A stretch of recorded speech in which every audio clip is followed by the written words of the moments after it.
Hello everyone, welcome you all at Lokesh sir unlimited study zone. और ये हमारी जो सीरीज चल रही है, ये चल रही है चैप्टर वाइज इंपॉर्टेंट क्वेश्चन की series for different competitive and boards examination, क्योंकि आजकल तो एमसीक्यूज बोर्ड्स में भी आने शुरू हो गए हैं। तो लास्ट क्लास में कल मैंने क्वेश्चन नंबर 34 पे छोड़ा था, 33 तक कर लिया था। 34 एक बार फिर बताऊंगा, थोड़ी सी कंफ्यूजन है 34 क्वेश्चन को लेकर के। चलिए आइए 34 क्वेश्चन डिस्कस करते हैं। 34 क्वेश्चन में ये था, आपके पास दो पोजीशन थी। This is x equal to 0 origin, x equal to 0 और x इक्वल टू a पर a डिस्टेंस पर एक चार्ज रखा हुआ था q अमाउंट का, और दूसरा डिस्टेंस था 2a। यहां पर रखा हुआ था कितना बेटा, -2q, -2q अमाउंट का चार्ज रखा हुआ था। एग्जैक्टली आपसे पूछा गया था कि यदि हमें एक चार्ज प्लेस करना है जिस पर नेट इलेक्ट्रिक फील्ड 0 हो, तो बताइए उसकी पोजीशन क्या होगी। नेट इलेक्ट्रिक फील्ड 0 होगा। देखिए अब आप रख करके देखिए कि क्या इलेक्ट्रिक फील्ड 0 हो सकने की पोजीशन में कहां कहां पर है। यदि आप यहां पे रखते हैं, इधर पे, इस पे यदि कोई यूनिट पॉजिटिव चार्ज लेते हैं, तो देखिए इसके कारण इलेक्ट्रिक फील्ड इंटेंसिटी क्या होगी, इनवर्ड, और उस तरफ कहां होगी, आउटवर्ड। तो क्या कोई चांस बनता है इलेक्ट्रिक फील्ड इंटेंसिटी 0 हो जाए? ये इसको अट्रैक्ट करेगा और ये इसको रिपेल करेगा। बट यदि आप दूर ले जाओगे तो इसका रिपल्शन कम होता जाएगा और इसका अट्रैक्शन बढ़ता जाएगा। मतलब इस तरफ चांसेस नहीं है। समझ रहे हैं ना? जैसे कि मतलब दूर यदि आप ले जा रहे हो, इसको यहाँ ले गए, इसको आप इस चार्ज को यहाँ पे ले गए, मतलब इलेक्ट्रिक फील्ड इंटेंसिटी निकालने के लिए क्या रखते हैं, +1 कूलम रखते हैं ना। तो क्या हो जाएगा, यदि आप इसको ले जाओगे तो देखो इसका अट्रैक्शन ज्यादा है और इसका तो और कम हो गया, लो तो खेल ही खत्म। तो वही इलेक्ट्रिक फील्ड इंटेंसिटी यहाँ पे तो 0 होने से रही, तो इस तरफ नहीं होगी 0। यहाँ देखो भाई, यहाँ क्या चांसेस है, मतलब इस तरफ या इस तरफ कहीं पर, कहीं पे भी, इधर भी जा सकता है, इधर भी जा सकता है, वो कहीं भी जा सकता है, मतलब towards left of the charge. तो यदि मान लो सपोज ये पॉइंट सेलेक्ट किया मैंने, तो ये इसको क्या करेगा, रिपेल करेगा। हाँ, स्ट्रांगली रिपेल करेगा क्योंकि पास में है। बट ये ज्यादा चार्ज है तो इसको स्ट्रांगली अट्रैक्ट भी करेगा। तो may be there be a chance कि यहाँ पे इलेक्ट्रिक फील्ड इंटेंसिटी क्या हो जाए, 0। चलो तो फिर करते हैं सॉल्व। हम मान लेते हैं कि ओरिजिन से x पोजीशन पर इलेक्ट्रिक फील्ड 0 हो रहा है। ओरिजिन से x पोजीशन पर इलेक्ट्रिक फील्ड 0 हो रहा है। तो अगर ये a है तो ये डिस्टेंस यहां से यहां तक की कितनी बचेगी, a minus x। Okay, a minus x, क्योंकि ये टोटल a था, a से x हट गया तो a माइनस x हो गया। तो ठीक है, a माइनस x। तो इलेक्ट्रिक फील्ड इसके इस पॉइंट पर कितना होगा, 1/4 pi epsilon naught into charge क्या, capital Q upon a minus x का whole square. And then equal to, ये इक्वल होगा और अपोजिट अमाउंट में होगा, तो इक्वल मैग्नीट्यूड पे खेल रहे हैं हम लोग। 1/4 pi epsilon naught into charge कितना यार, 2Q अपॉन, बेटा ये क्या बचेगा, 2a माइनस x बचेगा, नहीं बचेगा बोलो। यहां से लेके यहां तक 2a था, x कट गया तो क्या हुआ, 2a minus x whole square. Okay, इससे ये कैंसिल, q से q cancel, so 2a minus x upon a minus x का होल स्क्वायर इक्वल टू कितना आ गया, 2। बोलो yes. 2a minus x upon a minus x equal to plus minus over √2। ठीक है, अब इसके बाद हम क्या करेंगे, एक बार +√2 ले लो, एक बार -√2 ले लो, तो कंडीशंस बनेंगी। +√2 लेता हूँ, so 2a minus x upon a minus x equal to √2, 2a minus x equal to √2a minus √2x। x को यहाँ ले आने दो, √2x minus x equal to √2a minus 2a। x common ले लिया, √2 माइनस 1 इक्वल टू एक, यदि मैं a कॉमन ले लूं, कितना कॉमन ले लूं, तो √2 माइनस 2 आ रहा है, कुछ मिस्टेक हुई है क्या, √2a माइनस 2a। तो यस, मैं √2a कॉमन लेता हूं, √2a मैंने कॉमन ले लिया, तो कितना हो गया भाई, ये बच गया मेरे पास 1 माइनस अंडर रूट ए, ओ 1 माइनस रूट 2, यस और नो? तो यार कितना आ गया, x equal to under root 2a 1 minus root 2 upon root 2 minus 1। देखो इसमें नेगेटिव साइन का फर्क है, तो कैंसिल करेगा तो कितने बार जाएगा, -1 टाइम्स, यस और no? So x equal to आ गया माइनस के साथ अंडर रूट 2 a या a रूट 2, तो यही आंसर होगा बेटा, क्योंकि बैक साइड जा रहा है, -6 साइन मतलब पीछे की तरफ जा रहा है। Okay, so toward the left minus root 2a answer चाहिए बच्चों। हाँ तो माइनस ही तो आया अपना, है ना?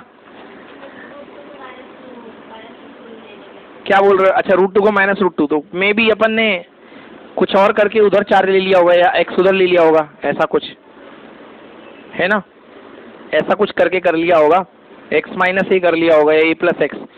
तो नॉर्मली कई तरीके हैं, आप उधर भी ले लोगे तो आपका आंसर वही आएगा, क्योंकि वो तो एडजस्ट करके ही देगा फोर्स, आप कहीं भी ले लो, समझ गए ना?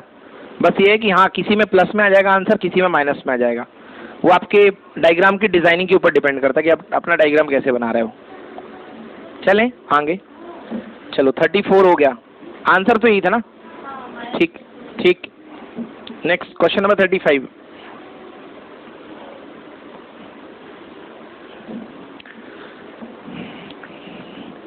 आइए क्वेश्चन नंबर 35 पढ़ता हूं मैं, हिंदी और इंग्लिश दोनों को ही पढ़ा रहा हूं, सॉल्व कराऊंगा क्वेश्चंस।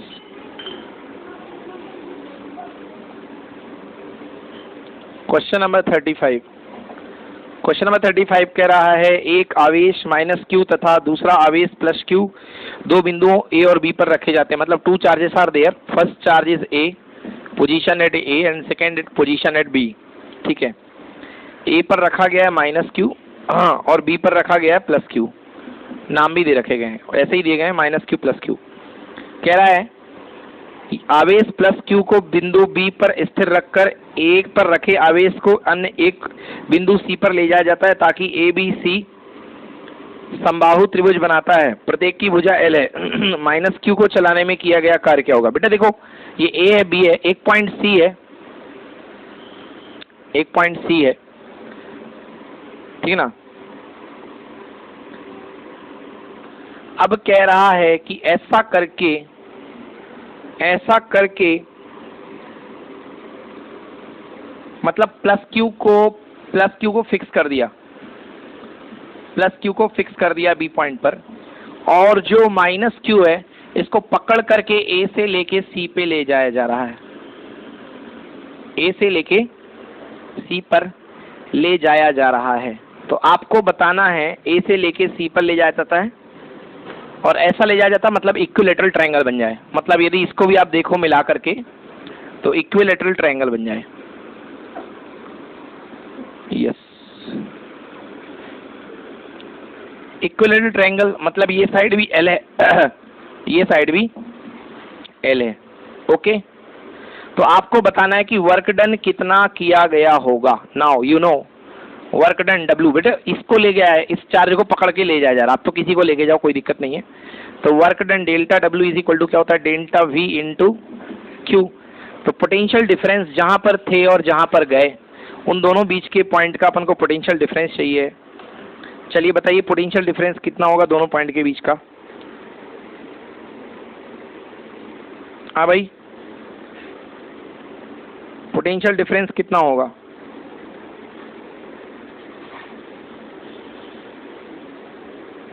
यार वेरी सिंपल, पोटेंशियल डिफरेंस जो होगा इन दोनों का सेम होगा, पोटेंशियल दोनों का सेम होगा।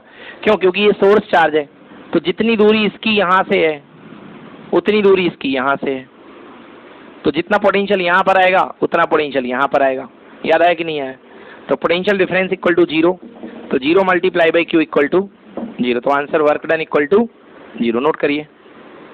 तो मेनली था क्या बेटा कि पोटेंशियल निकालना था, तो दोनों पोटेंशियल सेम पॉइंट डिस्टेंस है ना, तो सेम डिस्टेंस पे पोटेंशियल डिफरेंस क्या आएगा? 0 आएगा। चलो next question 36, question number 36। Question पढ़ता हूँ 36। दो छोटी गोलाकार गेंदें, टू स्फेरिकल बॉल्स, जिनमें प्रत्येक पर आवेश 10 Q = 10 माइक्रोकूलम है, एक मीटर की समान लंबाई के दो कुछ अलग धागों की सहायता से भीतरी छत पर एक बिंदु से लटकाई गई हैं। देखा जाता है कि साम्यावस्था में एक धागे से 60 डिग्री के कोण पर पृथक हो जाती हैं, जैसा कि चित्र में दर्शाया गया है। प्रत्येक धागे में तनाव क्या होगा? ओके, क्या क्वेश्चन है भाई, देख लो। ये आपके पास एक छत है, छत से दो धागे गए हुए हैं, एकदम फिक्स दो धागे, इंसुलेटर धागे हैं, मतलब चार्ज कहीं से कहीं तक ट्रेवल नहीं होगा। और एक बॉल ये है, इस पे भी 10 कूलम का फोर्स था, और दूसरी बॉल ये है, इस पे भी 10 कूलम का फोर्स है। फोर्स बोल रहा हूँ, माइक्रोकूलम, 10 माइक्रोकूलम का चार्ज है। सेम चार्जेस हैं 10 माइक्रोकूलम के। और ये थोड़े देर के बाद जैसे ही इस पे फोर्स लगेगा, कहाँ लगेगा फोर्स बेटा? ये इलेक्ट्रोस्टैटिक फोर्स इसको भी रिपेल करेगा। तो F = क्या होता है बेटा? Electric force = Q × E। इधर लगेगा, इसमें भी कितना लगेगा? F = Q × E। सही है। ये इनके सेंटर ऑफ जॉइनिंग के अक्रॉस फोर्स लगेगा। और ये 60 डिग्री से अलग हो गए, 60 डिग्री से अलग हो गए। आपको बताना है कि धागे पे तनाव कितना लगेगा। ये एक किसी भी एक धागे पे बेटा देखो, ये नीचे इस पे फोर्स लगेगा mg,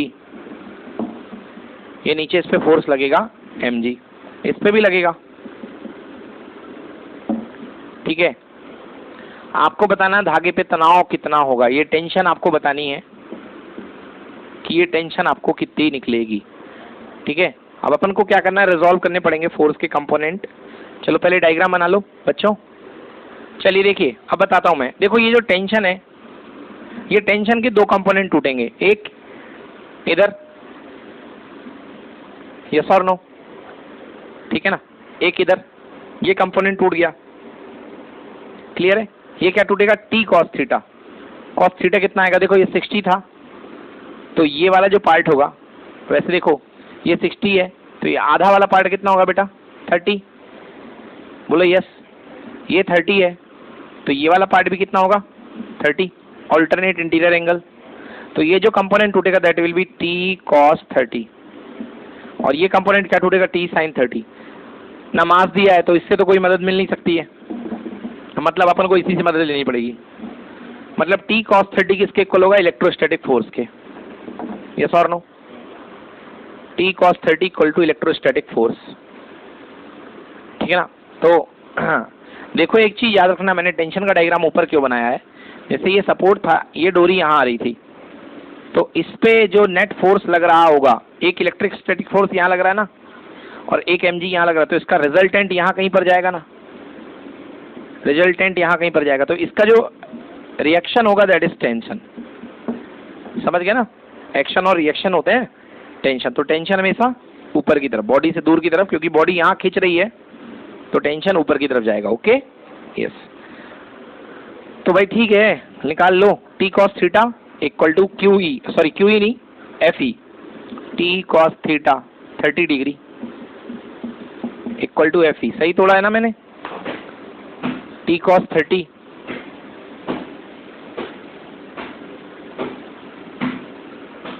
F/T। cos 30 आएगा कि sin 30?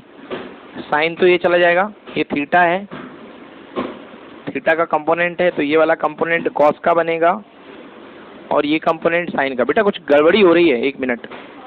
ये बेटा एक मिनट गलती हो गई है। ये 60 डिग्री आएगा बेटा, ध्यान से देखो। ये 30 है, ये 30 है, तो ये भी होगा 30, बोलो यस।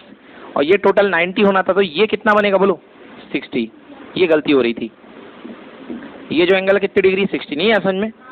देखो ये टोटल 60 था, 60 को दो पार्ट में तोड़ दिया, तो ये 30 हो गया था, ये वाला पार्ट 30। अब इसको ये हो गया 90, तो ये कितना बचा?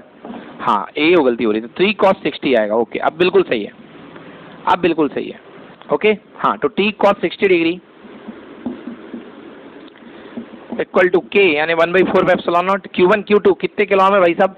कितने कूलम दे रखा है फोर्स अपन ने? जो चार्जेस हैं अपन के पास वो हैं एवरीवन 10 माइक्रोकूलम। तो 10 × 10 की पावर -6 × 10 × 10 की पावर -6, 10 माइक्रोकूलम दो बार अपॉन, ये क्या लिख दिया मैंने?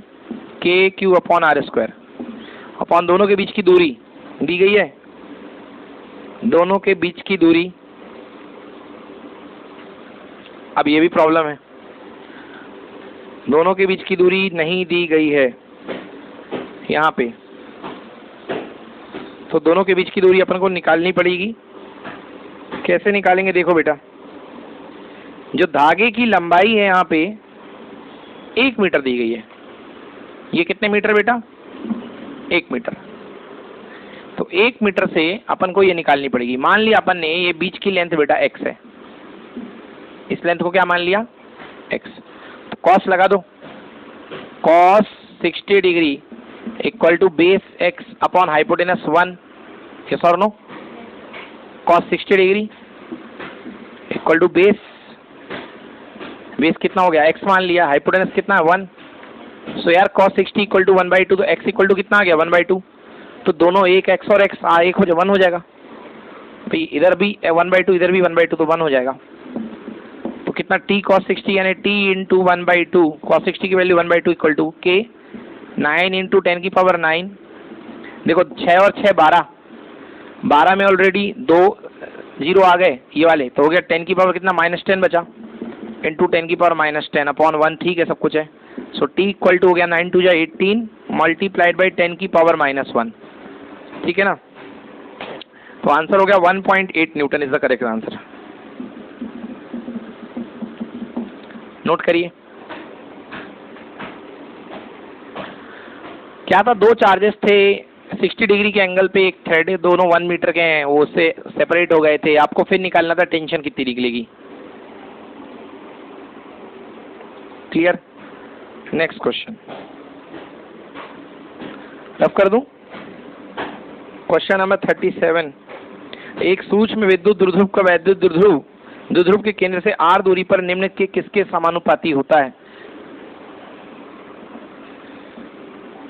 एक सूक्ष्म वैद्युत द्विध्रुव का विद्युत विभव मतलब पोटेंशियल पूछा गया है। There is a smart dipole and you have asked for the potential, that what is the potential and किस तरीके से डिपेंड करता है potential at a distance r पर। तो ये अपने पास पोटेंशियल है, सॉरी चार्जेस है -q एंड +q। आपके पास यहाँ से कितनी भी दूरी पर r दूरी पर इस पॉइंट पर आपको पोटेंशियल निकालना है v एट पॉइंट p। तो ये कह रहा है कि v जो है वो डिस्टेंस r पर कैसे रिलेट करता है, r की कितनी पावर से रिलेट करता है? 1 पावर 2 पावर 3 पावर 4 पावर -1 -2। तो इसका मैंने आपको डायरेक्टली फॉर्मूला कल बताया था, है ना? मैंने बताया था इसका directly formula v is equal to at a distance r 4 pi epsilon naught into p cos theta by r का square. So v is inversely proportional to r square. Note कर लीजिए, जनरल फॉर्मूला है, v r square के proportional होता है। हाँ, e का r Q होता है बेटा, याद करो। 3 cos I think 3 cos theta 1 - 3 cos theta करके शायद वो पोटेंशियल भी होता है। हाँ, नोट कर लो। तो ये है v is inversely proportional to r square.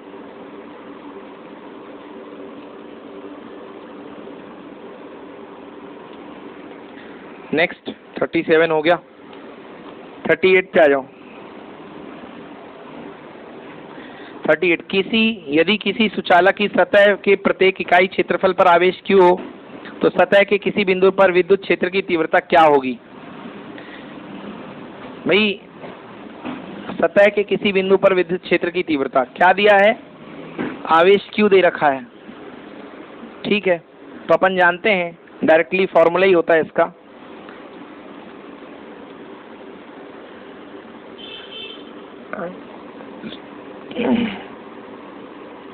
कि भाई फाई एप्सिलॉन। Question number 38। तो क्या बोल रहा है कि 38 में यदि किसी सुचालक की सतह के प्रति एकांक क्षेत्रफल पर आवेश Q हो। ओके, प्रति एकांक क्षेत्रफल पर आवेश Q है, मतलब sigma equal to Q by S। ठीक है, sigma equal to surface charge density, और कह रहा है यदि S equal to 1 metre square है तो 1 मीटर स्क्वायर पे चार्ज जो है वो क्यों बैठा हुआ है, 1 मीटर स्क्वायर पे चार्ज क्यों बैठा हुआ है, आपको बतानी है कि उस पॉइंट पर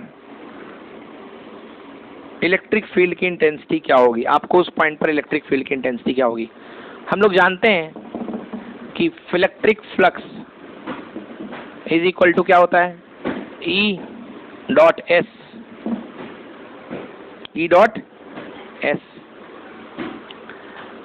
हमें ई निकालना है और फाई इज इक्वल टू होता है Q upon epsilon naught. Phi is equal to होता है Q upon epsilon naught. E निकालना है। एक्चुअली यहाँ पे कंसीडरेशन कुछ ऐसा चल रहा है कि ये एस सरफेस एरिया है और इससे फील्ड लाइंस निकल रही हैं, तो ई और एस के बीच का एंगल कितने डिग्री हो जाएगा, 0 डिग्री हो जाएगा ना। तो इसको ओपन करोगे तो ई मॉड एस कॉस 0, तो ई एस कॉस 0 की वैल्यू क्या आएगी, 1। तो answer E is equal to Q upon epsilon naught per unit S, Q upon epsilon naught per unit S. अब क्या दे रखा है, S equal to 1 metre square दे रखा है, S equal to given 1 metre square, so E equals to Q upon epsilon naught times of 1, so answer equal to Q by epsilon naught. So the electric field will be Q by epsilon not और यह surface के perpendicular होगा। 38, क्योंकि अपन को दे क्या चीज रखी है, ये चीज रखी हुई है, एंड दिस इज गिवन 1। अपन को दे रखा है कि Q upon S equal to 1।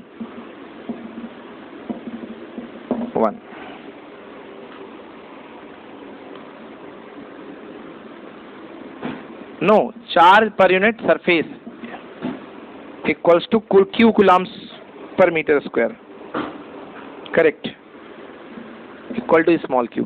अब सही है, नोट कर लो। चलो नेक्स्ट क्वेश्चन करते हैं।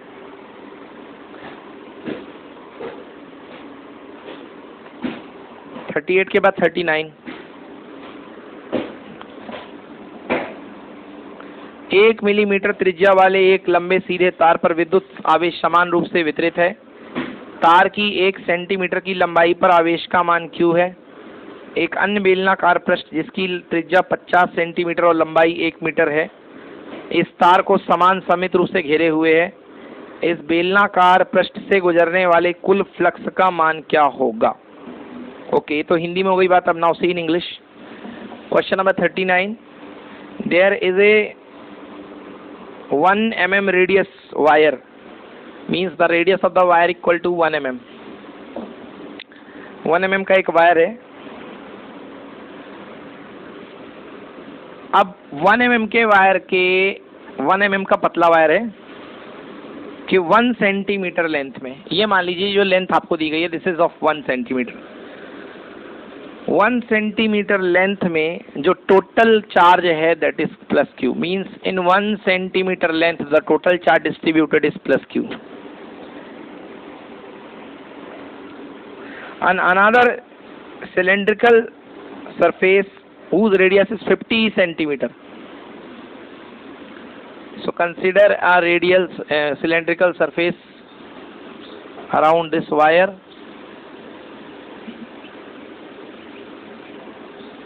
Yes, and this radius is 50 centimeter. This is the wire and the radius is 50 centimeter. क्योंकि इसके ऊपर चार्ज डिस्ट्रीब्यूटेड है, so I am drawing here plus plus plus like this, थोड़ा सा फीलिंग आ जाएगी।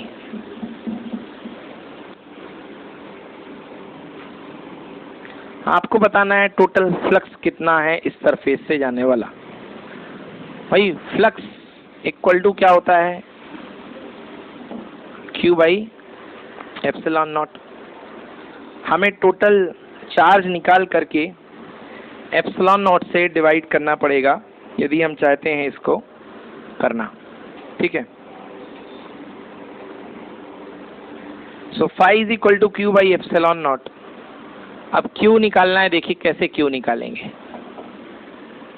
यस, 1 सेंटीमीटर चार्ज पर दिया गया है हमको, 1 सेंटीमीटर चार्ज पर हमको दिया गया है Q कूलम। 1 सेंटीमीटर चार्ज पर हमको दिया गया है क्यू कूलम, और क्यू का सिंबल भी बना है बेटा capital Q. Yes, 1 centimetre that is equals to 1/100 metre पे क्यू कूलम। एसआई सिस्टम में बदलेंगे, 1 मीटर पे कितना चार्ज आया, 100 कूलम।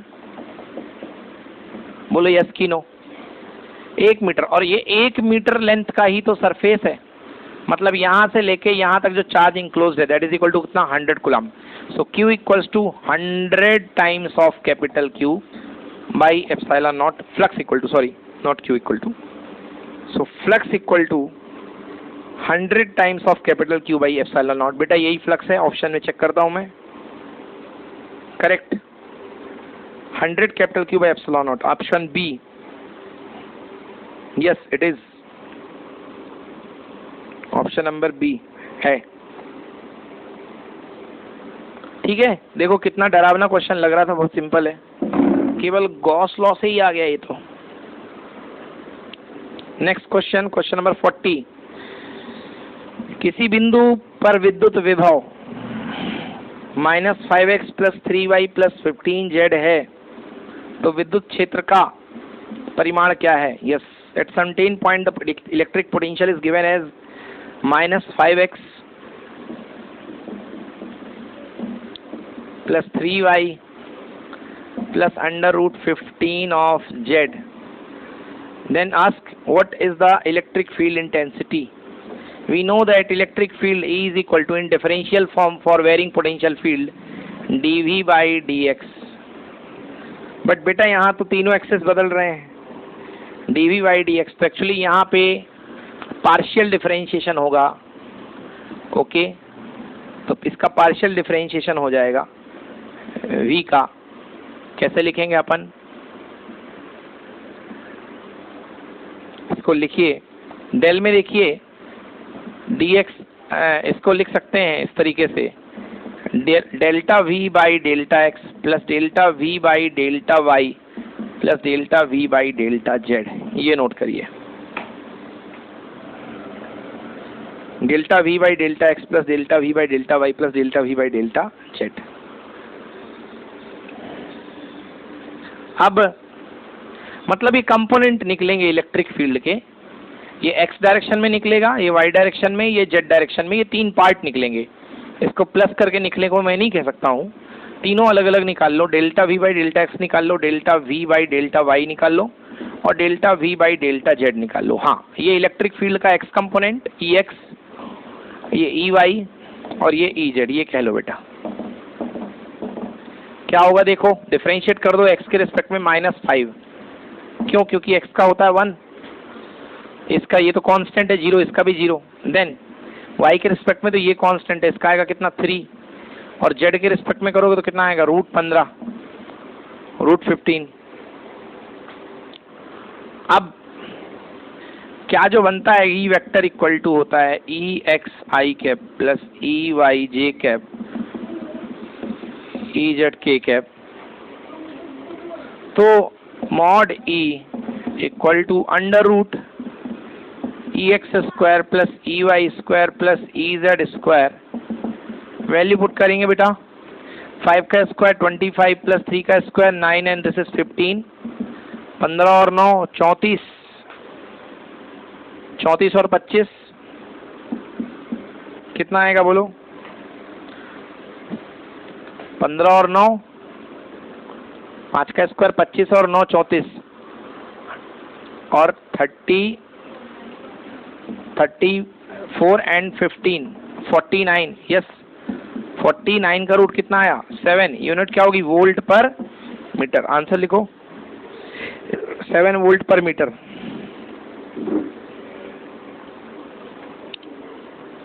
तो इसमें याद रखना, यहाँ तो पार्शियल डेरिवेटिव लिया क्योंकि फील्ड जो है 3 डायमेंशनल एक्सेस में वेरी कर रहा है, बट एक में यदि वेरी होगा तो हम लोग जो फॉर्मूला लिखते हैं दैट इज इक्वल टू होता है dV बाई dx, अगर सिंगल डायरेक्शन में वेरी होता है, और माइनस लगाते हैं बेटा यहाँ पे, E is equal to minus dV by dx, but यहाँ तीनों एक्सेस में वेरी हो रहा था इसलिए अपन ने ऐसा करा। This is done, question number 40। Question number 41 is next.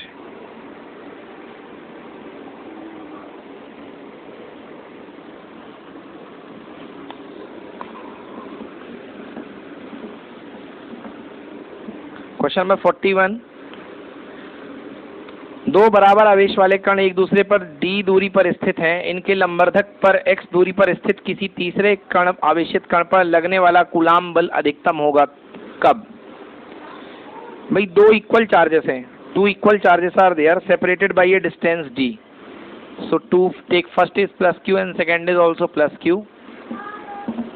Take that the distance between them is d. Okay, and another charge is there.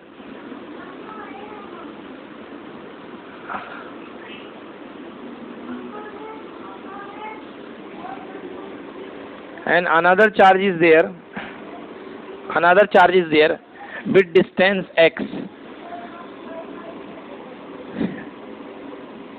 With distance x and some charges placed small q. आपको बताना है कि ये distance x d के terms में कितनी होगी कि मैक्सिमम फोर्स लगे. ये जो डिस्टेंस है x, ये d के टर्म्स में कितनी होगी कि इस पर मैक्सिमम फोर्स लगे. ठीक है ना? तो भाई पहले आप क्या करेंगे, फोर्स कैलकुलेट कर लीजिए. यहाँ पे लगने वाला जो फोर्स है वो कैलकुलेट कर लीजिए. फिर हमें बताना है कि फोर्स को, उस डिस्टेंस को, फोर्स को मैक्सिमाइज होने के लिए डिस्टेंस कितना होना पड़ेगा. तो चलो भाई इससे फोर्स निकाल लो. तो यहाँ पे फोर्स कितना होगा, स्मॉल क्यू मान लो. तो फोर्स फर्स्ट वाला F1 इक्वल टू के capital Q small Q upon distance मान लो बेटा यहाँ की क्या हो जाएगी, ये d है तो ये x और d/2. तो पाइथागोरस थ्योरम से ये हो जाएगा x² प्लस d/2 का होल स्क्वायर. बोलो होगा कि नहीं होगा, है ना? x² प्लस d²/4 का होल स्क्वायर होगा बेटा, क्योंकि d/2 का अंदर भी होल स्क्वायर करेंगे तो d²/4 आ जाएगा. नहीं आएगा? आएगा ना. इसका स्क्वायर प्लस इसका स्क्वायर. ये पहला फोर्स. ये सपोज इसको रिपेल कर रहा है तो ये यहाँ गया एक कंपोनेंट इधर गया और एक कंपोनेंट इधर गया. तो डेफिनेटली ये एंगल थीटा है, तो ये एंगल भी क्या होगा बेटा, थीटा. ये सेकेंड देखो, ये भी इसको रिपेल करेगा तो ये एंगल थीटा है, तो ये एंगल भी थीटा होगा. तो एक कंपोनेंट यहाँ गया और दूसरा कंपोनेंट जो है ये इसको रिपेल कर रहा है, तो ये दूसरा कंपोनेंट भी यहाँ जाएगा. यस. तो कुल मिला करके हो क्या रहा है कि ये कॉस कंपोनेंट जो इसके गायब हो जाएंगे और दोनों साइन कंपोनेंट जो है वो ऐड हो करके आ जाएंगे. बोलो ऐड हो जाएंगे कि नहीं हो जाएंगे? मतलब ऊपर की तरफ देखो थीटा है ना, तो ये क्या हुआ, ये हुआ F1 कॉस थीटा और ये वाला क्या कंपोनेंट क्या, F2 कॉस थीटा. और F1 कितना निकला, यही निकला. F2 भी कितना निकला है, K capital Q small q upon x² plus d²/4 का होल स्क्वायर. नहीं होल स्क्वायर क्यों आएगा, अंडर रूट था तो स्क्वायर कर दिया, बस इतना ही आएगा. ठीक ना, x² प्लस d²/4 इतना आ गया. अब दो कंपोनेंट गए हैं. अब हमें कह रहा है कि इसका फोर्स, तो फोर्स बेटा कहाँ काम करेगा, नॉर्मली अपवर्ड. तो कितना फोर्स होगा, F नेट इक्वल टू, पहले वाला है F1 साइन थीटा, दूसरा वाला भी है F2 साइन थीटा. ऊपर की तरफ. बोलो यस और नो, है ना? तो F1 sine theta, F2 sine theta, तो कितना हो गया भैया, 2F1 साइन थीटा. तो 2F1 की value K capital Q small q upon x² plus d²/4 into sine theta means perpendicular upon hypotenuse. तो परपेंडिकुलर है x अपॉन हाइपोटेनस कितना है भाई, हाइपोटेनस है under root x² plus d²/4. ये तो हो गया फोर्स. ठीक है ना, ये हो गया फोर्स x² प्लस d²/4. इसको मैं क्या लिख सकता हूँ, इसको मैं लिख सकता हूँ 2kq small q multiplied by x upon x square plus D square by 4 की होल पावर 3/2। नोट करिए, x square plus whole square, x square plus D square by 4 की होल पावर 3/2। ये आ गया फोर्स। अब हम चाहते हैं कि ये फोर्स मैक्सिमम हो, हम ये चाहते हैं फोर्स मैक्सिमम हो, तो हमें फोर्स को डिफरेंशिएट करना पड़ेगा एक्स के रिस्पेक्ट में और उसको 0 के इक्वल दिखाना पड़ेगा। अब बड़ी मेहनत आने वाली है, स्पेशली मैथ्स वाले बच्चों के लिए क्वेश्चन ज़्यादा बेहतर है फिर। तो यदि कभी भी किसी चीज़ की मैक्सिमम वैल्यू निकालनी हो किसी के वेरिएशन से, तो for maximum force, for F max, क्या करेंगे, derivative of force with respect to x को 0 से कंपेयर करेंगे। ठीक है, 0 से कंपेयर करेंगे, यानी D by D x of कौन कौन आएगा, 2k capital Q small q into x upon x square plus D square by 4 की होल पावर 3/2 इक्वल टू 0 करना पड़ेगा। अब 2k Q कैपिटल Q ये क्या है, सारे के सारे कांस्टेंट है, तो ये कांस्टेंट निकल करके 0 के नीचे चले जाएंगे तो 0 हो जाएंगे। तो ले दे के बचेगा क्या, D by D x, x upon x square plus D square by 4 की होल पावर 3/2 इक्वल टू 0 होना चाहिए।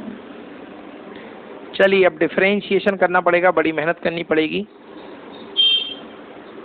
ठीक है, करते हैं डिफरेंशिएशन भी। इससे अच्छा तो रट के ही चले जाना चाहिए ऐसे क्वेश्चंस को। अब डिफरेंशिएशन करना है, डिनोमिनेटर, डिफरेंशिएशन रूल डिवीजन का, फल गिरा ऊपर से, पहले ऊपर वाला खाएगा नीचे वाला बैठा रहेगा। X square plus D square by 4 की होल पावर 3/2 इंटू न्यूमरेटर का differentiation 1 minus numerator into denominator का डिफरेंशिएशन। देखिए क्या आएगा, एन एक्स की पावर n माइनस 1 यानी 3/2 x square plus D square by 4 की होल पावर 1/2, 3/2 माइनस 1 यानी कि 1/2, और फिर इसके बाद आएगा 2x इक्वल टू 0। ठीक, चलो अभी और सॉल्व करना पड़ेगा इसको, करते हैं सॉल्व। भाई 2 से 2 cancel, x square plus D square by 4 की पावर 3/2 लिखे रहने दो।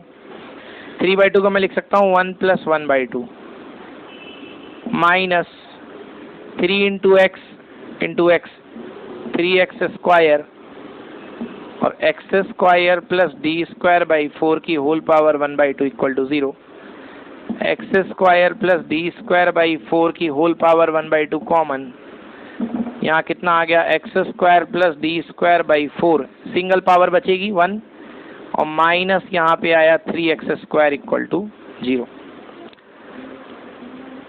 देखिए ये टर्म जो है पूरा का पूरा पॉजिटिव है, तो ठीक है। क्वाड्रेटिक इक्वेशन क्या कहता है,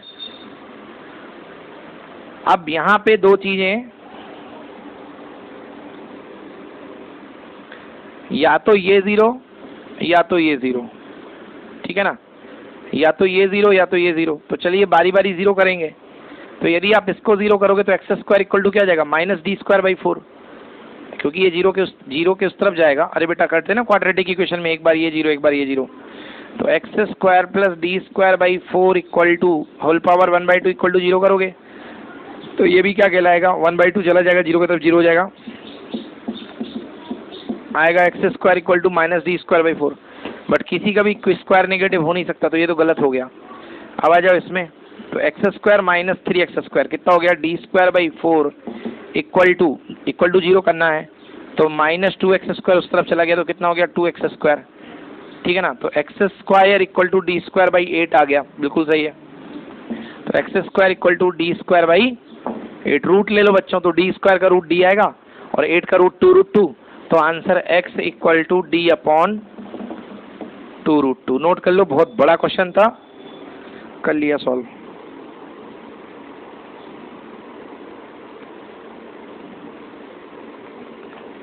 ठीक है,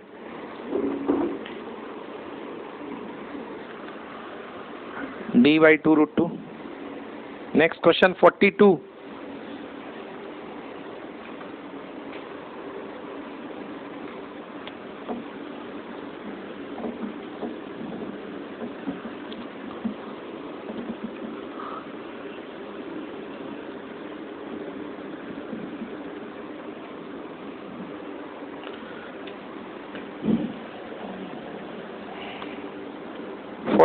एक 10⁻⁻6 किलोग्राम द्रव्यमान की पानी की बूंद पर 10⁻⁻6 कूलाम आवेश है। मतलब there is a mass of a water drop having 10⁻⁻6 kilogram mass and the charge having on it is 10⁻⁻6 coulomb.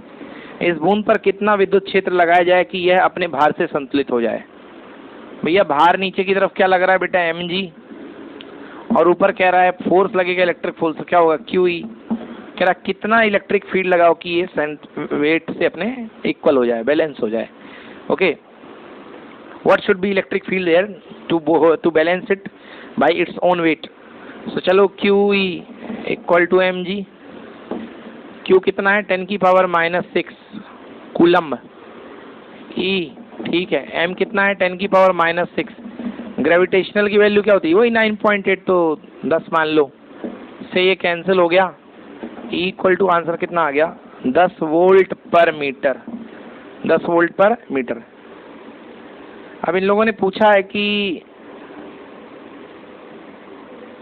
ठीक है, पूछा है कि बताइए इलेक्ट्रिक फील्ड कहाँ लगेगा, ऊपर की तरफ, क्योंकि mg नीचे है तो इस पे,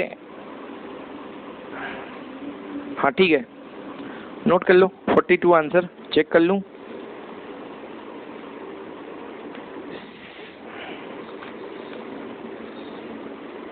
ऊपर की तरफ, करेक्ट, 10 वोल्ट पर मीटर अपवर्ड फील्ड लगेगा, क्योंकि इसने कुछ चार्ज बोला नहीं तो अपन ने पॉजिटिव चार्ज मान के चला है, तो पॉजिटिव चार्ज का अपवर्ड फ्लो फोर्स ऊपर लगेगा और नीचे mg से बैलेंस हो जाएगा। ठीक है,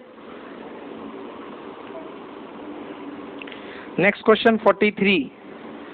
जब एक विद्युत द्विध्रुव P को एक समान विद्युत क्षेत्र E में रखा जाता है तो P और E के मध्य किस कोण के लिए अधिकतम बलागुण होगा। For what value of theta there will be maximum torque acting on electrical dipole moment. यार आंसर क्लियर है, 90 डिग्री, बहुत ही बार पढ़ चुका है, 90 डिग्री।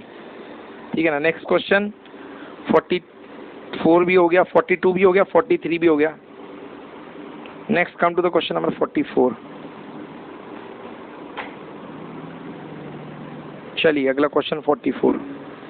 दो बिंदु आवेश प्लस GE मतलब पॉजिटिव G इलेक्ट्रॉन चार्ज और पॉजिटिव E इलेक्ट्रॉन चार्ज एक दूसरे से 16 सेंटीमीटर की दूरी पर रखे हुए हैं। एक अन्य आवेश को Q इनके मध्य कहाँ पे रखा जाए कि निकाय साम्य अवस्था में हो। चलिए भाई देखिए, एक प्लस GE है ये, और ये एक प्लस E है, ठीक है ना।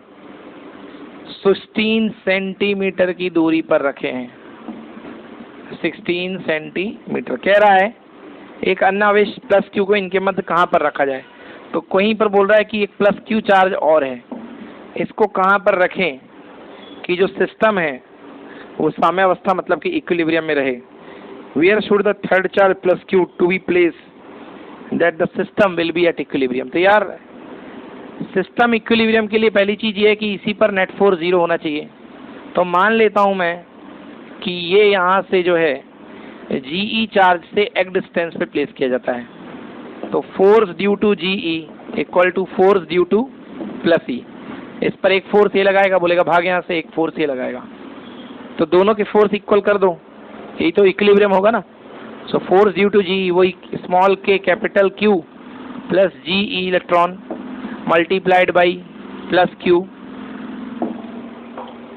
अपॉन डिस्टेंस कितनी है x का स्क्वायर इक्वल टू वही small k charge plus E into Q upon 16 minus x का स्क्वायर। क्योंकि यदि टोटल डिस्टेंस 16 थी, एक से x है तो दूसरे से कितनी होगी, 16 माइनस x होगी ना। k Q Q k cancel, E से E कैंसिल, ठीक है। 16 माइनस एक्स का whole square upon x square equal to 1 upon g आ जाएगा। बोलो यस, 1 बाई जी आ गया।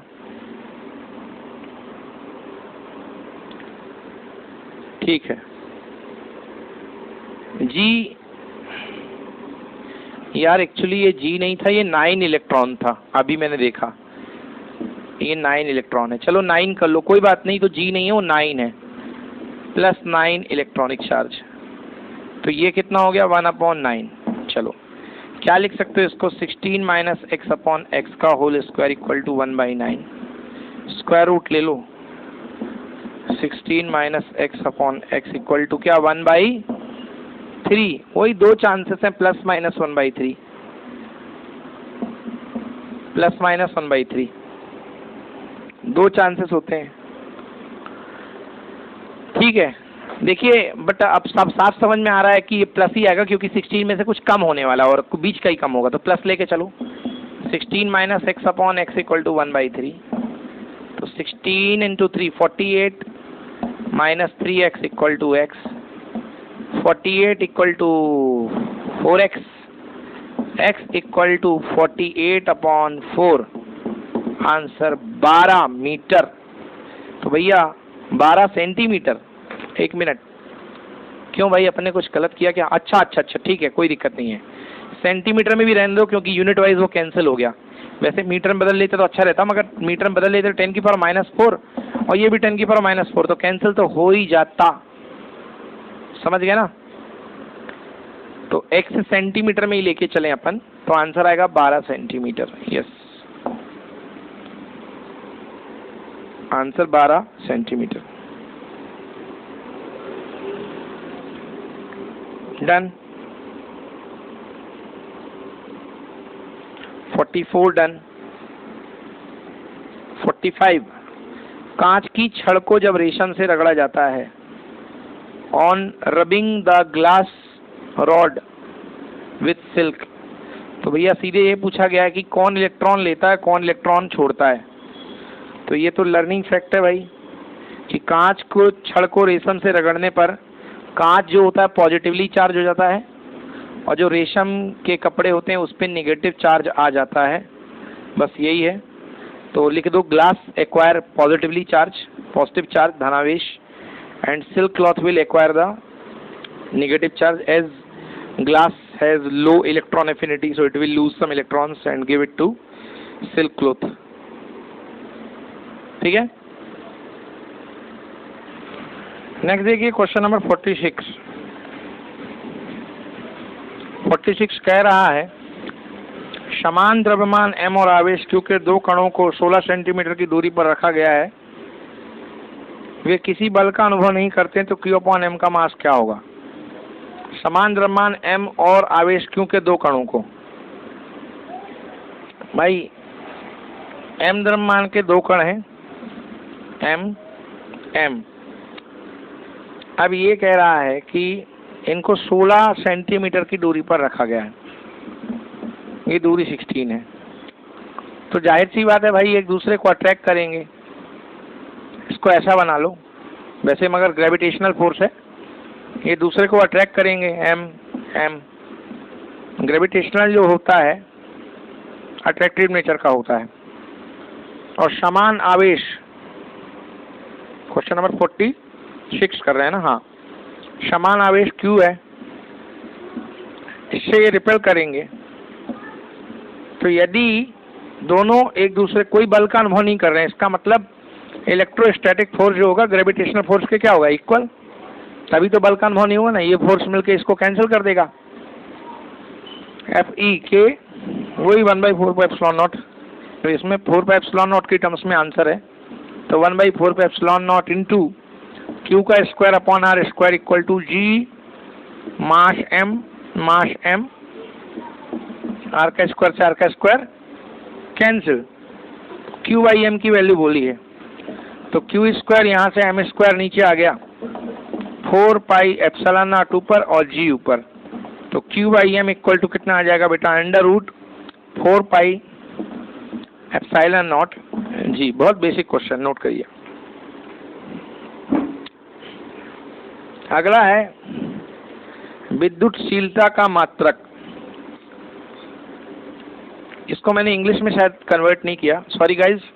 To charges are there, they are attracted by the gravitational forces as well as equal amount of as well as they are being repelled by the electrostatic forces having a charge equal charge capital Q. Question is that if there is no force on any of the charge, then what will be the ratio of the Q upon M? This was the question. Alice याद दिला दिया करो बेटा, English में है, मैं भूल जाता हूँ ना, बच्चों को प्रॉब्लम होगी। क्या हिंदी में बोल देता हूँ, कर देता हूँ। नाउ क्वेश्चन नंबर 47, विद्युतशीलता का मात्रक, the unit of permittivity. Yes, so कई सारे ऑप्शन दिए गए हैं। अब देखिए, जो ऑप्शन हमें कनेक्ट करना है वो है कैपेसिटर की जो कैपेसिटी होती है C इज इक्वल टू के epsilon not A upon D। यहाँ से बनता है हमारा विद्युतशीलता यानी कि परमिटिविटी का relation. This is the capacity for parallel plate capacitor, C D upon KA।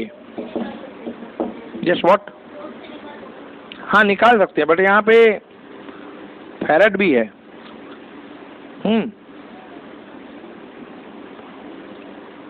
इस वजह से यहाँ जो ऑप्शन दिए हैं दैट इज फैराड पर मीटर,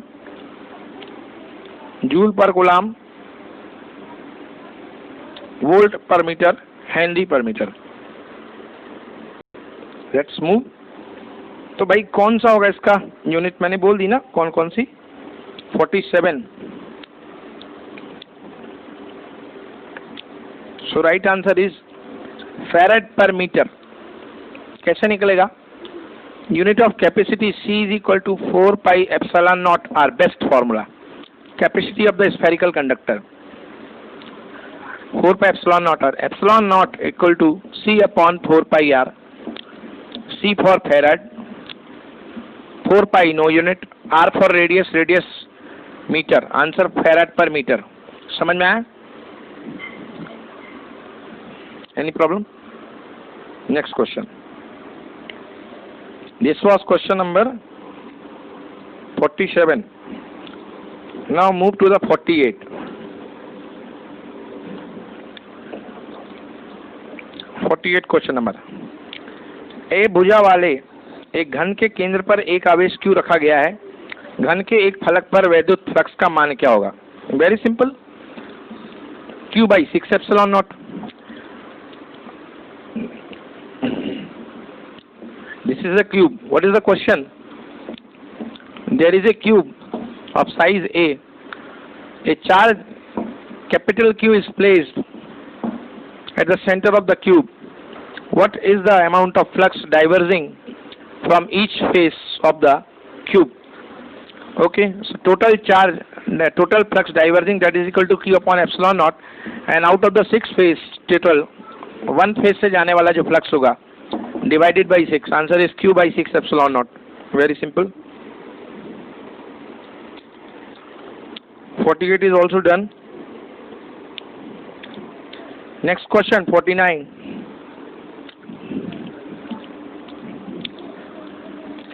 P and 64P विद्युत द्विध्रुव आघूर्ण वाले दो द्विध्रुवों को एक रेखा के विरुद्ध दिशा में 25 सेंटीमीटर की दूरी पर रखा गया है। मतलब दो डाइपोल है भाई, एक का डाइपोल मोमेंट है P और एक का डाइपोल मोमेंट दिया 64P। दो डाइपोल हैं, एक रेखा पर दो विरुद्ध दिशा में 25 सेंटीमीटर की दूरी पर रखा गया है।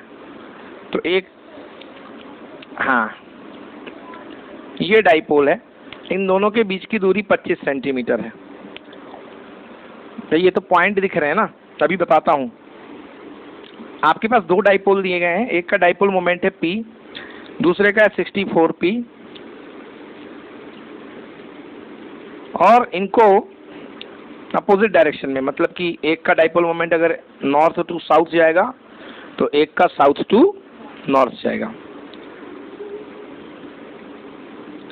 आपको बोला गया है कि दोनों द्विध्रुवों के बीच में P विद्युत द्विध्रुव वाले आघूर्ण वाले द्विध्रुव से एक बिंदु जहां विद्युत क्षेत्र का मान 0 है की दूरी क्या होगी? चलिए डायग्राम थोड़ा सा इसका हल्का सा टेक्निकल होगा। अब आइए इसका हम पहले आपको डायग्राम बना दें। ये देखिए, ये पहला डाइपोल है, प्लस माइनस, प्लस से लेके माइनस। ये इसका सेंटर ले लो बेटा O1, क्योंकि जो भी डाइपोल की डिस्टेंसेस होती हैं सब सेंटर से मापी जाती हैं, ठीक है ना। इसका डाइपोल मोमेंट कितना, फर्स्ट वाले का P। डाइपोल मोमेंट कैसा जाता है बेटा, नेगेटिव टू पॉजिटिव। दूसरा डाइपोल जिसका सेंटर O2 है, ये इसका सेंटर है, इसको उल्टा बनाना पड़ेगा यहाँ डायरेक्शन। तो बैक साइड में ले लो ये नेगेटिव टू पॉजिटिव, और ये पॉजिटिव नेगेटिव, तो यही हो जाएगा। कुछ गड़बड़ हो रही है।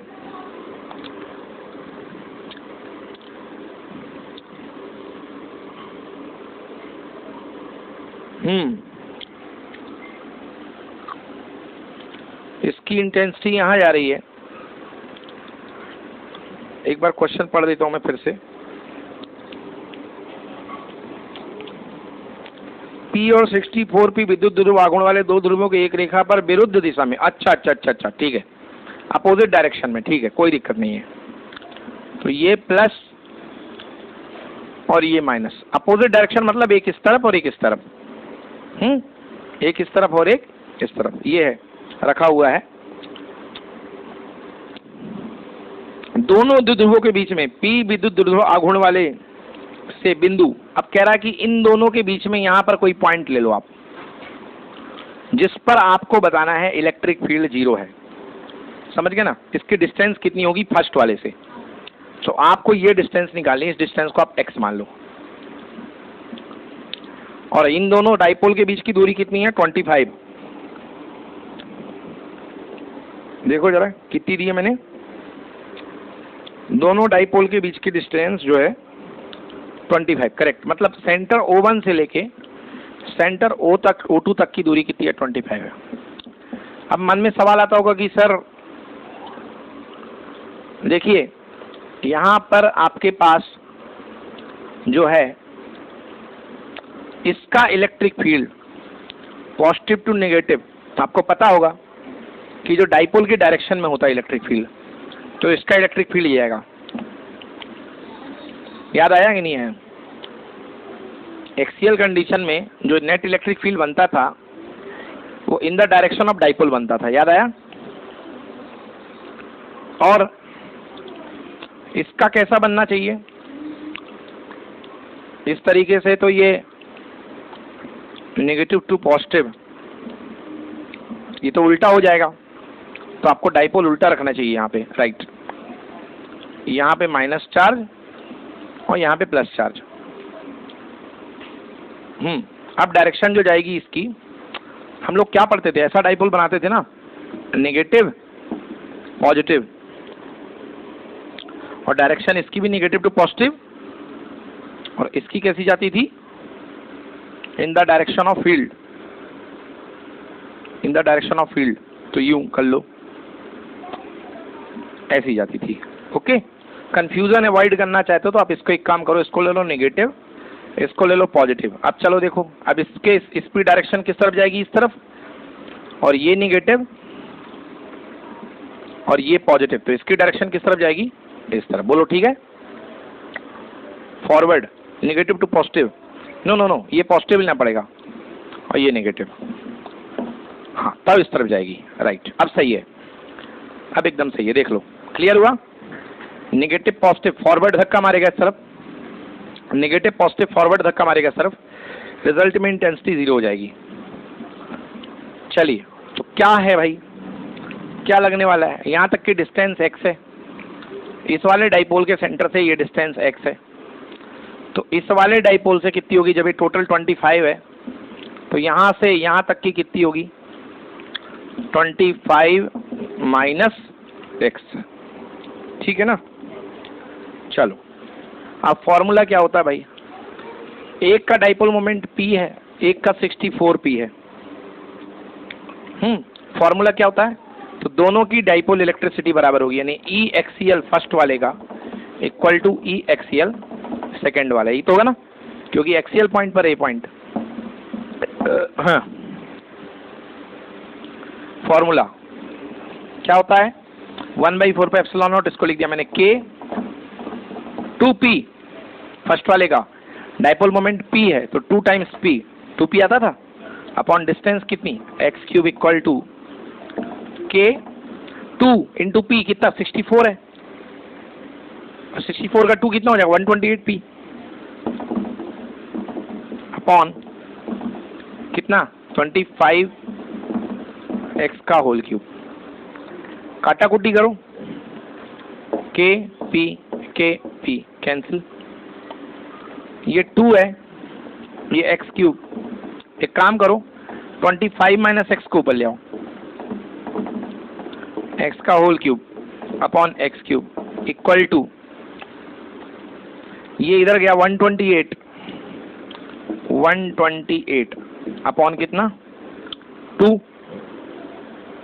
इसको क्या लिख सकता हूं मैं? 25 माइनस x बाई एक्स का whole cube equal to 128/2 this 64। बेटा 25 minus x upon x equal to 64 मतलब 4 का क्यूब, क्यूब से cube cancel, 25 minus x upon x equal to 4 हो गया। 25 minus x upon x equal to 4, 25 minus x equal to 4x, 25 equal to 5x, x equal to 5। Metre चल रहा है centimetre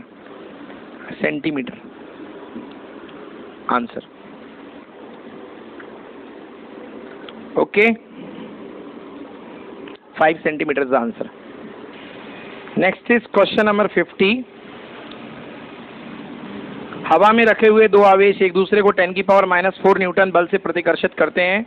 दो आवेशों के बीच में तेल डाल दिया जाता है तो यह बल 2.5 इंटू 10⁻⁵ न्यूटन हो जाता है। तो तेल का परावैद्युतांक क्या है? Two charges are when kept in air, they are repelling each other by a force of 10⁻⁴ newton. When the oil is immersed between them, then the force become 2.5 into 10⁻⁵ Newton. Tell me what is the dielectric constant? Guys, very easy question, you all know. Force in medium equal to force in air upon K. So K equal to force in air divided by force in medium. Force in air is 10⁻⁴ and force in medium equal to 2.5 into 10⁻⁵।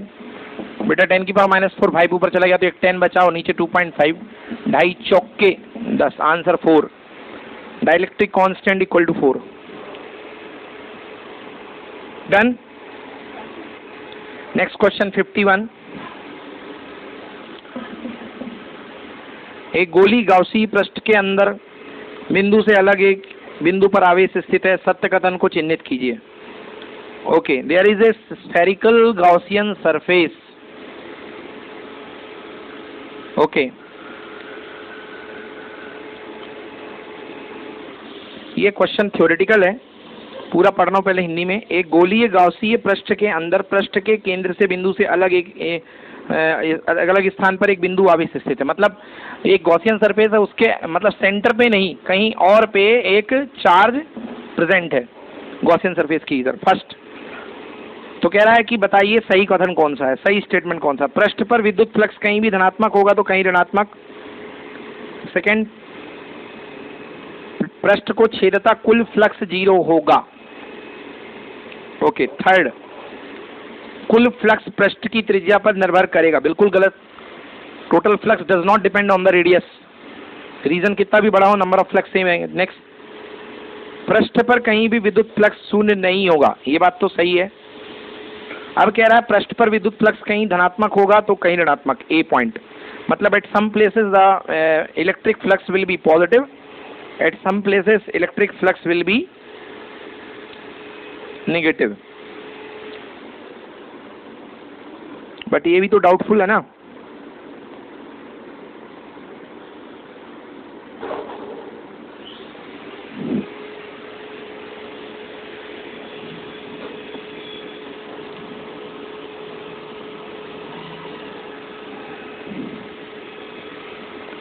Which is the correct? हाँ, तो last वाला point, पृष्ठ पर कहीं भी विद्युत flux zero नहीं होगा। Yes exactly, because charge present है। फ्लक्स जीरो तब होता जब टोटल चार्ज जीरो होता, तो यहाँ पे चार्ज प्रेजेंट है, तो net flux equal to phi equal to Q upon epsilon naught. तो कुछ ना कुछ फ्लक्स तो होगा, जीरो नहीं होगा। ओके, ये स्टेटमेंट वाला क्वेश्चन था, इस पे ज्यादा ध्यान मत दीजिए। देखिए, इसमें पहला कह रहा था कि पृष्ठ पर विद्युत फ्लक्स कहीं भी धनात्मक होगा, कहीं भी ऋणात्मक। एब्सोल्युटली रॉन्ग भाई। अगर आपके पास एक ही चार्ज है, अगर पॉजिटिव है तो हर पॉइंट पर फ्लक्स बाहर निकलेगा, so that will be considered as positive. और अगर ऋणात्मक में निगेटिव है तो हर पॉइंट पर चार्ज जो है अंदर मारेगा। सो एट ए टाइम प्लस और माइनस दोनों नहीं हो सकते सिंगल चार्ज में, आइदर प्लस होगा या सेकंड होगा या माइनस होगा। सेकंड कह रहा पृष्ठ को छेदता कुल फ्लक्स जीरो। काय को जीरो? जीरो तब होता जब टोटल चार्ज जीरो होता, थोड़ा फ्लक्स थोड़ा जीरो होगा। थर्ड पॉइंट है कि total flux depend on the radius. No, काय को रेडियस पे डिपेंड करेगा? लो, आप और बड़ा रेडियस कर दो, जितनी लाइन पहले निकलेंगी उतनी लाइन बाद में निकलेंगी, है ना। जस्ट तो डी पॉइंट एकदम सही है कि the value of the flux does not zero at any point of the surface. Yes exactly. Next question number 52, एक विद्युत द्विध्रुव के आवेश द्वारा उत्पन्न विद्युत क्षेत्र में रख दिया जाता है कि एक बिंदु आवेश द्वारा उत्पन्न विद्युत क्षेत्र में रख दिया जाता है। एक विद्युत द्विध्रुव के एक बिंदु आवेश द्वारा उत्पन्न,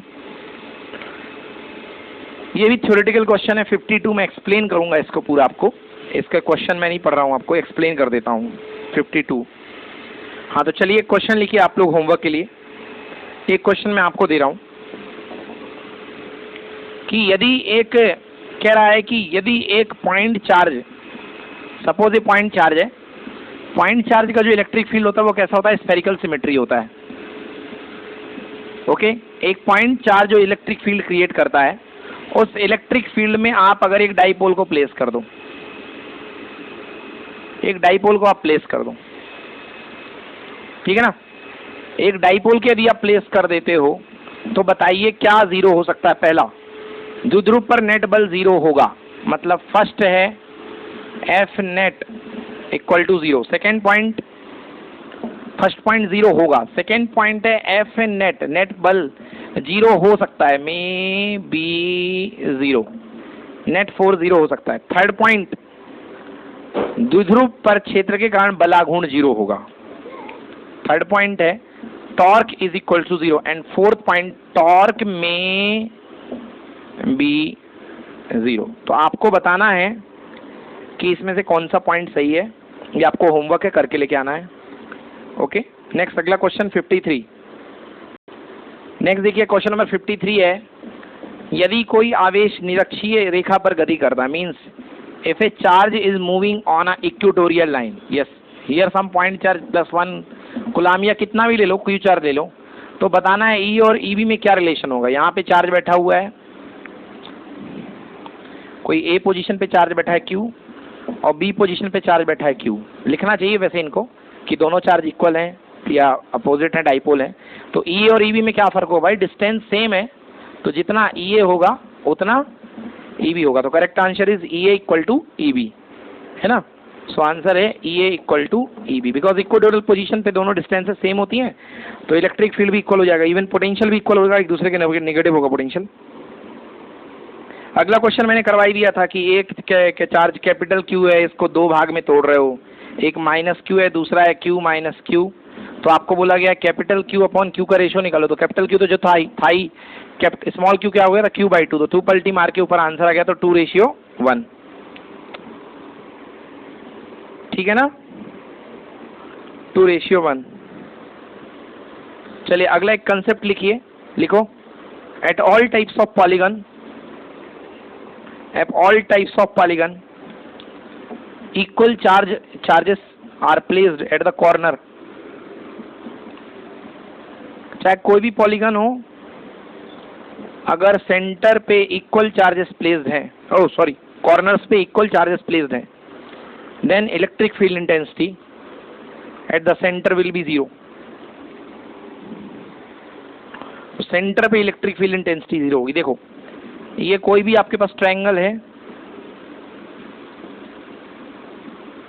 ट्रायंगल के सेंटर ले लो, यहाँ पे यदि आपके पास +Q +Q +Q या -Q -Q -Q, या +2q कोई भी चार्जेस यदि सेम है तो इसके सेंटर पे बेटा इलेक्ट्रिक फील्ड इंटेंसिटी हमेशा क्या होगी, 0 होगी। चाहे कोई सा भी पॉलीगन ले लो, क्वाड्रिलेटरल ले लो, पेंटागन ले लो, हेक्सागन ले लो, कुछ भी ले लो, बट शर्त ये है कि सेंटर पे निकालना है और कोने पे सारे चार्जेस इक्वल हैं। तो जो आपकी फील्ड इंटेंसिटी बनेगी वो बनेगी आपकी 0। ओके, डन कर लिए। ओके, नेक्स्ट क्वेश्चन इज,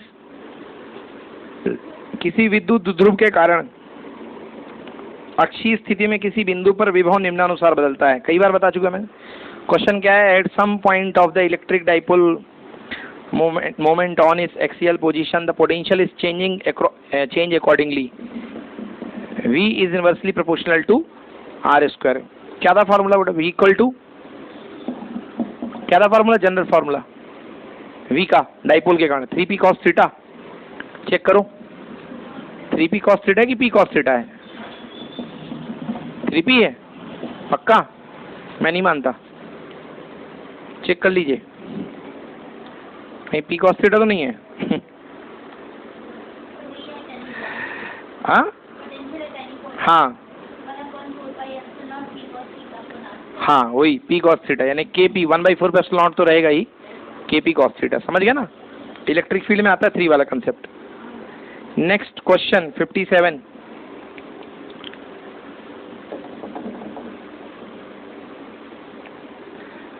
पारे की 64 बूंदों को, 64 बूंदों को जिनमें से 10 वोल्ट के आवेशित की गई हैं, मिलाकर के एक बड़ी बूंद का निर्माण किया गया है। इस बड़ी बूंद का विभव कितना होगा? ठीक है भाई, चलो भैया देखिए क्वेश्चन क्या है, इंग्लिश में मैं समझाऊं। There are 64 balls of mercury, ऐसे 64 बॉल्स हैं, ठीक है। सब में 10 वोल्ट का, 10 वोल्ट से सबको पोटेंशियलाइज किया गया। मतलब इस पे भी 10 वोल्ट सरफेस पे है, इस पे भी 10 वोल्ट है, इस पे भी 10 वोल्ट का पोटेंशियल इसके सरफेस पे। अब इसका चार्ज मान लो यार स्मॉल क्यू, इसका चार्ज मान लो स्मॉल क्यू, इसका चार्ज मान लो स्मॉल क्यू। अब कह रहा है कि यदि सबको मिला करके एक बड़ी बूंद बनाई जाए तो बताइए बड़ी बूंद पर टोटल वोल्टेज कितना आएगा? ऐसा तो नहीं कर दोगे 10 वोल्ट 10 वोल्ट 10 वोल्ट बोले 640 वोल्ट 64, नहीं ऐसा नहीं करना बेटा। देखिए क्या है बेटा, मान लो छोटी बूंद की रेडियस r है, r है ना, छोटी बूंद की रेडियस r है, तो 64 छोटी बूंद है, 4/3 पाई स्मॉल r क्यूब को मिला करके एक बड़ी बूंद बनाई गई, एक बड़ा सा गोला बनाया गया। इसको मिला के सबको ये बड़ा लड्डू बना दिया, छोटी छोटी बूंदी को मिला के बड़ा लड्डू बन गया। 4/4 that is equal to 4/3 pi capital R cube. 4/3 से 4/3 पाई कैंसिल कैंसिल कैंसिल, तो बेटा क्या बन गया 64 small r cube equal to capital R cube. Capital R equal to cube root of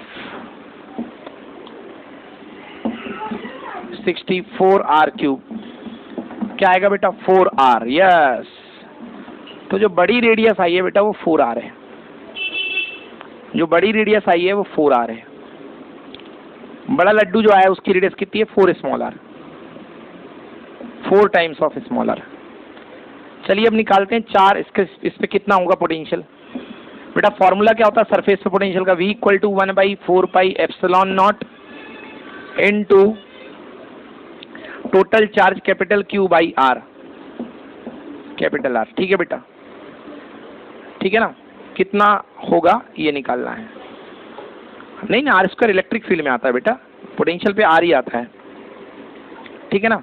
अरे बेटा इलेक्ट्रिक, अरे वो डाइपोल की वजह से होता है, वो डाइपोल की वजह से p cos थीटा, ये पॉइंट चार्ज की वजह से बेटा। तो V इक्वल टू 1/4 पे एप्सिलॉन नॉट। ठीक है, हमको ये बताना है कि पिछला पोटेंशियल 10 वोल्ट था, मतलब प्रोपोर्शनलिटी वाली बात लेके चलना है। तो V proportional to capital Q upon capital R। तो V इज प्रोपोर्शनल टू, पिछला पोटेंशियल कितना था 10 वोल्ट था, चार्ज कितना हो जाएगा भाई Q Q Q Q Q Q Q Q Q कितने 64 है, तो 64 Q हो जाएंगे। क्यों? क्यों चार्ज तो एडिटिव नेचर का होता है। V डैश मान लो इसको। नाउ आर रेडियस कितनी हो गई 4r, 4 स्मॉल r, बोलो ये सर। तो बेटा क्या हो गई, इतना हो गया कैंसिल, कितने 16 टाइम्स आ गया, यानी v dash equal to 16 times of q by R, proportional to 16 times of q by R. के रखना हो तो के रख दो शुरुआत से ही, है ना। मतलब आइडिया क्या लग रहा है, आइडिया यही लग रहा है कि 16 टाइम हो जाएगा। तो पुराना वोल्टेज कितना था यार, 10 वोल्ट था, तो नया वोल्टेज 16 टाइम हो गया, यानी कितना हो गया 16 इंटू 10, आंसर 160 वोल्ट। नोट कर लो, आया समझ में नहीं आया। अब प्रोपोर्शनैलिटी की आदत डाल लें अपन तो बढ़िया रहेगा।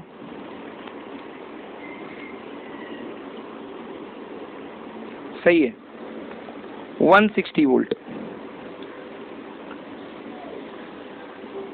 बोलो बेटा नहीं आया समझ में क्या।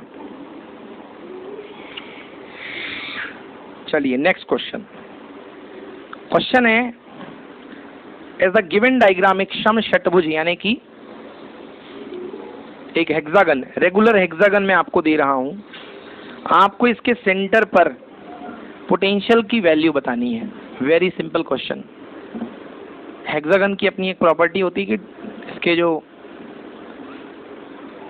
हेक्सागन में ही देख लो, बना के देता हूं, ये 1 2 3 4 5 6, ये रेगुलर हेक्सागन बन गया। अब इसका सेंटर है बेटा, इसको जरा मिला के दिखाओ, मैं बताऊं आपको। ये आपको दिख नहीं रहा होगा, मगर बेटा ये जो होता है ना, ये इक्विलैटरल ट्रायंगल होता है। यस, ये एंगल 60 डिग्री, ये एंगल भी 60 डिग्री, रेगुलर हेक्सागन, ठीक है ना। वो प्रॉपर्टी होती है सम ऑफ ऑल इंटीरियर एंगल, कितना होता है n-1 इंटू 180 डिग्री, और अगर हर इंटीरियर एंगल जानना हो तो n से डिवाइड कर दो।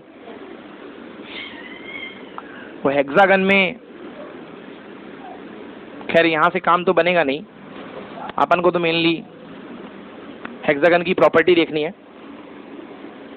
तो यदि ये साइड ए है, ये साइड ए, ये साइड ए, सारी साइड ए हो जाती हैं, क्योंकि ये दोनों 60 हो गए तो इसे भी 60 होना पड़ेगा। तो ये हेक्सागन की प्रॉपर्टी होती है। अब आप इसको, आपको निकालना है सेंटर पर पोटेंशियल। तो V is equal to 1/4 pi epsilon naught. अगर एक चार्ज Q है तो 6 चार्ज मिलकर लगाएंगे, कितना 6Q बाई आर, ए है यहाँ पे, लगा लो फॉर्मूला 1/4 पे epsilon naught into 6Q by A.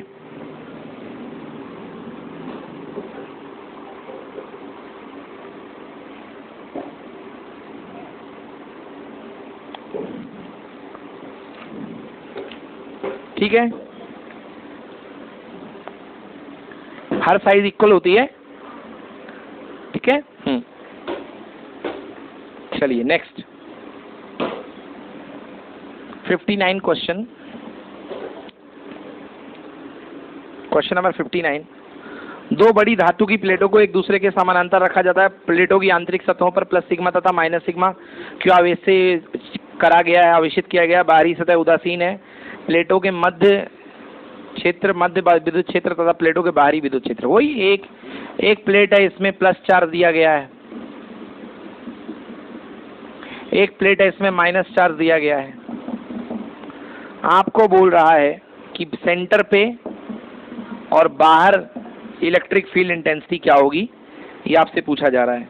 59 question डाल लीजिए। ओके, सेंटर पे और बाहर। तो भैया सेंटर पे आपको बता चुका हूं मैं। देखिए यहाँ इसके कारण क्या होती है, इसके कारण ये इंटेंसिटी यहाँ पर सिग्मा अपॉन 2 एप्सिलॉन 0, और ये भी होती है सिग्मा अपॉन 2 एप्सिलॉन 0। तो इस पॉइंट पे ऐड हो जाएंगी दोनों इंटेंसिटी। तो नेट आंसर क्या आएगा बेटा, सिग्मा अपॉन एप्सिलॉन नॉट। इसमें एक में बाहर, एक में बाहर, तो अंदर तो 0, इसमें एक में इंटेंसिटी बाहर, एक में अंदर, तो कितनी 0। तो 2 पॉइंट पे 0 होगी, 1 पॉइंट पे ऐसी हो जाएगी, ठीक है।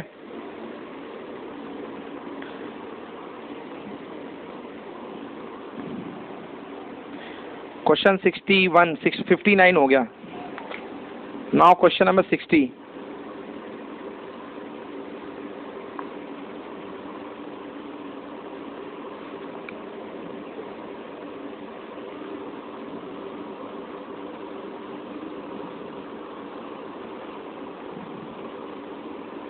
हाँ नोट करिए, गॉस लॉ लिखिए, some facts about Gauss law. Question number 60 में कुछ गॉस लॉ के रिलेटेड पूछा गया, तो मैं उसको क्वेश्चन में कन्वर्ट करके बोल रहा हूँ। लिखो some facts about Gauss law.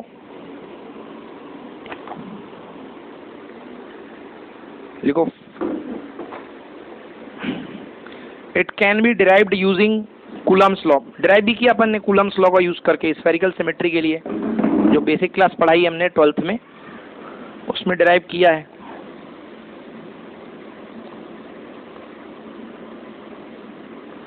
ठीक है ना?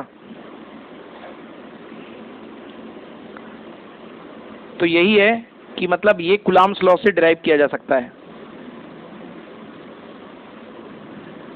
अच्छा, अगर ग्रेविटी लगे या ना लगे इसका कोई मतलब नहीं है ग्रेविटी से। लिखो, there is no impact of gravity on it. There is no impact of gravity on it.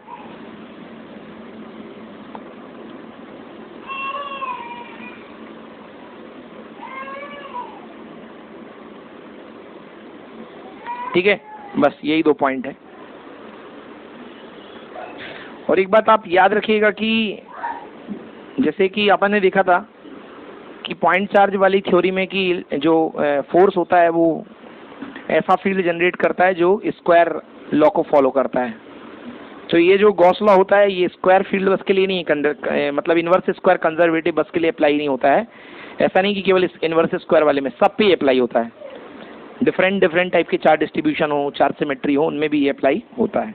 ठीक है।